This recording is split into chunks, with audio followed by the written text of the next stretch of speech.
Across the Anglosphere, one of the most well-known and beloved mythological stories revolves around the Arthurian legends. Known in literature as the Matter of Britain, the Arthurian literature has spanned across the globe, inspiring millions of readers to the ideals of a romantic world of knights, chivalry, God, and glory. However, outside of the Anglo-Saxon world, several other literary cycles exist which have an historical importance to each of their respective nations. One such is deeply tied into the very history of France itself and has spawned countless poems, plays, and legends. The Matter of France literary cycle is a legendary cycle created predominantly from the Chanson de Guerre, an old French epic poem, which literally translates into Song of Heroic Deeds, details the legendary accounts of the lives of the great leaders that the French state as we know today is built on.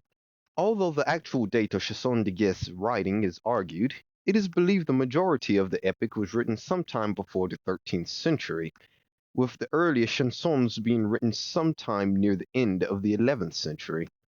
Written in Old French, it is believed that the Matter of France was designed to be a spoken tradition for minstrels and various other performers to sing and act out. Given the illiteracy of the general population during the high medieval period of France, the oral medium was especially effective in spreading the glory of the French kings of old. It is unknown if the chansons were entirely memorized by the performers initially or were always written and simply recited.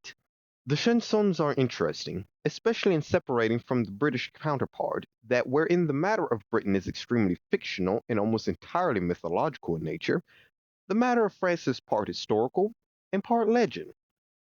Much of the Chanson de Guerre was designed around the history of the Frankish Empire of the 8th and 9th century, with extreme importance put on Charlemagne and his knights. From this importance placed on Charlemagne and the Franks, the Matter of France has garnished the alternate name of the Carolingian cycle. In the Geste du Roi, which contains some of the earliest chansons to be written, Charlemagne and the Carolingian dynasty plays a key central role. As a primary character in these stories, Charlemagne is typically portrayed as not only a glorious king, leader, and administrator, but almost fervently as the leader, protector, and glorious champion of Christianity. This role as defender of the faith is especially emphasized in several of the chansons in this portion of the larger Carolingian cycle. For example, in the Bessin, a legendary account of Charlemagne's early life, sees the young future king approached by an angel of the Lord to depart his father's homeland after his father dies, and escape into the Ardennes with a thief named Besson. During these travels, he learns of a plot to assassinate him, which is foiled, after which he is crowned king of the Franks, and Bazin, the thief he traveled with, was heavily rewarded for his loyalty to both him and the Lord. In a slightly later chanson, Le Palédiange de Charlemagne, another major fictional epic poem in the Geste du Roi, Charlemagne, now king, embarks on a voyage with his knights to find a greater king than himself.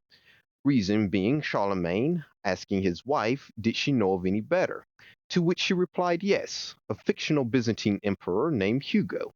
After a faux pas embarrassment before the Emperor Hugo causes Charlemagne and his knights to be embarrassed, he relies heavily on God to help him redeem himself. After accomplishing several challenges before the Emperor, Hugo, impressed with Charlemagne, decides to allow himself to become a vassal of Charlemagne. Obviously fictional, this demonstrates a strong importance in linking the Frankish emperor to the idea that he was the contemporary David. Much like in the Arthurian literary cycle, Charlemagne in the Carolingian cycle is surrounded by knights, noted for their extreme chivalry, bravery, and their great deeds and works. Known as his paladins, many are notable for their real-life accomplishments alongside the First Holy Roman Emperor. 12 paladins served alongside Charlemagne, some rooted in reality and some entirely fictional. Of these, however, only two were always present. One was indeed a real knight, and one was entirely fictional, Roland and Oliver. In fact, in the legend of Roland is so important that the first written chanson and the first of the Gestes du Roi is the La Chanson de Roland, or the Song of Roland. Furthermore, this epic poem is widely believed to be the oldest piece of French literature in the world. This battle is based upon the real history of Roncesvalles Pass, wherein the real commander, Roland, was ambushed with 3,000 soldiers and entirely wiped out, bravely standing their ground to the last man after an ambush by the Basques, who were seeking revenge against the Franks for plundering their capital. While the real historical battle featured mostly pagan and some Christianized Basques seeking revenge, this story in the Gesteroy was turned into the ultimate story of chivalry and medieval romanticism. In the Gesteroy, Roland would be betrayed by his own stepfather and led into a trap of an army of Saracens. From this trap, he would die a martyr's death and ascend into heaven. After the annihilation in the battle, Charlemagne's forces would arrive too late to save Roland's squadron, but in enough time to finish off the rest of the Saracens and capture the strategic and important city of Saragossa. Something important to note in the story is the general change of the enemy from pagans to Islamic Saracens, and you will see a central enemy and theme in the matter of France. The matter of France, as it expanded over the centuries of his writing, will go on to include the stories of Charles Martel, whose moniker translates into the Hammer, and Louis the Pious, both of whom, as Charlemagne, were known for their wars with the Moors of Iberia. The idea of a holy war between the Islamic Caliphate in Hispania and the Frankish Empire would remain a principal point of the writings throughout their history.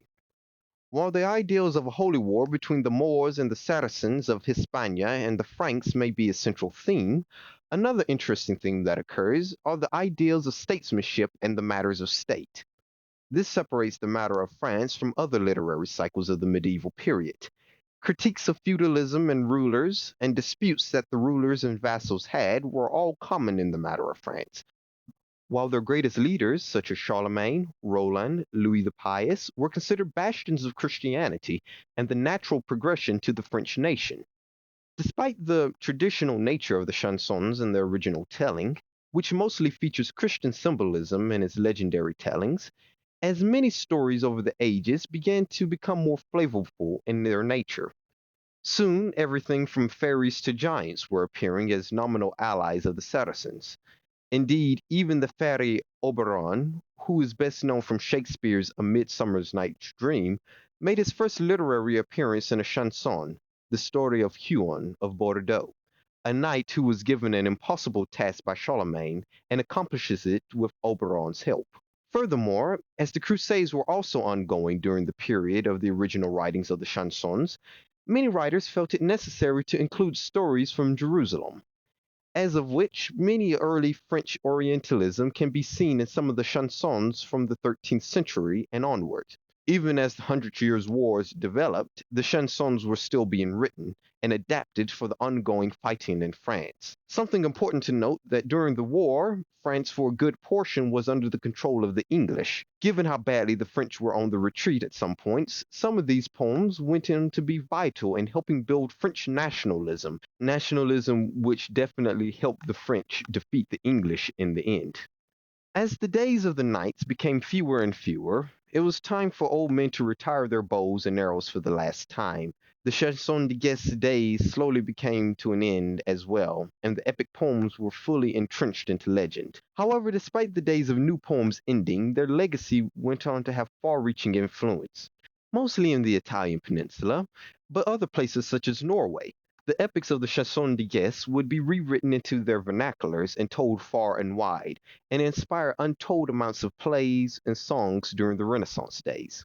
Although not as widely known as the legend of Arthur and the Round Table, Charlemagne and his paladins still continues to exist deep in the hearts and minds of many francophone persons.